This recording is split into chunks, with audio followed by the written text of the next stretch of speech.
City News is brought to you by East Brewster Lawyers Rotorua, celebrating 100 years of legal excellence and innovation.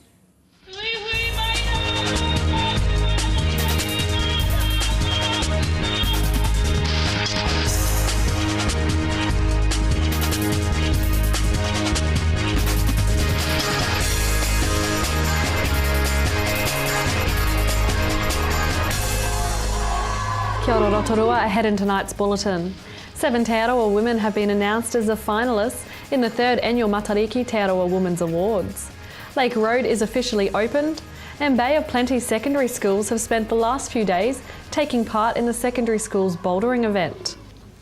7 Te Arawa women have been announced as the finalists in the 3rd annual Matariki Te Arawa Women's Awards. The theme of this year's awards is Oranga Tangata, Oranga Whānau, and the awardees are being recognised for their work in supporting families dealing with violence, suicide, mental health and addictions, poverty, cancer support, health and wellbeing. The Matariki Te Arawa Women's Awards will be held on Friday the 12th of July at the Blue Baths. Rotorua Mayor Kevin Winters, district councillors and business and community leaders attended the official opening of Lake Road yesterday. The 4-lane upgrade of Lake Road has taken 20 months and cost $14 million. A new 4-lane bridge was also erected over the Utahina stream and old railway overpass removed. Mr Winters told the gathering that the new road has a capacity of up to 50,000 vehicles a day. He said the council expects there will be more private investment in property along Lake Road. Expectant mothers who may be tempted to sleep with their babies are being encouraged to talk to their midwife about getting a Pepi pod from the Lakes DHB. Recently, the Rotorua coroner, Dr Wallace Bain, raised concern at the number of infants who had died due to accidental asphyxia. He says more needs to be done to educate parents. Meanwhile, Lakes DHB paediatrician Dr Johan Moreau says new initiatives like the Pepi Pod program are being put in place to help lower the risk of accidental suffocation. Dr Moreau says the Pepi Pod is a portable baby-sized bed which enables babies aged 0 to 6 months to have their own safe sleeping space. He says 4,000 new Pepi Pods have been ordered for distribution in the community by local midwives.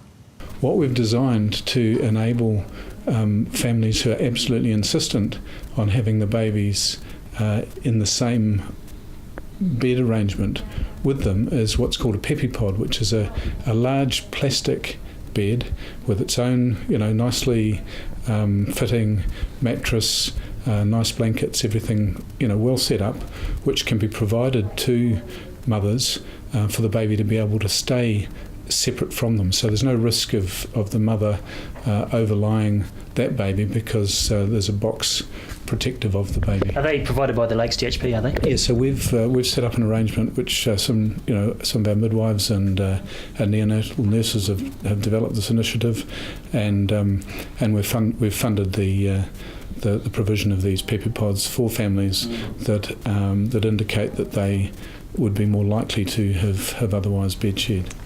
In sport tonight, Bay of Plenty secondary schools has spent the last few days taking part in the secondary schools bouldering event. Bouldering is a low-level sport climbing event that allows students to compete with no harness or belayers on low-to-the-ground climbing puzzles. Sport Bay of Plenty coordinator Araki Tibble says bouldering simplifies traditional wall climbing, enabling a faster-paced experience. So what they have are boulder problems where they have 10 moves that they have to complete. If they complete the 10 moves, they get 10 bonus points. And we do it a bit like musical chairs. So you have a minute and a half of dubstep music and then 30 seconds worth of rest for the next climber to come up. So it's really fast.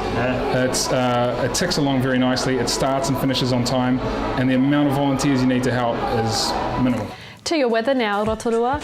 Tonight will be fine with some light winds and an overnight low of 1. Tomorrow, Thursday, high cloud, southeasterlies freshening, a high of 10 and a low of 3. And the outlook for Friday, fine with southeasterlies easing, a high of 11 and a low of -1. And the marine forecast for Lake Rotorua, southeast easing to 10 knots in the morning, easing at night and looks to be fine. Still to come tonight in City News, we meet Mark Ritger from JPC College, who's been chosen to represent New Zealand at the Australia-New Zealand Association for the Advancement of Science. Ellen Solomon meets another local taking part in the Neighbour in Our Community series. And we cover Sunday night's second annual Rotorua Hospitality Awards.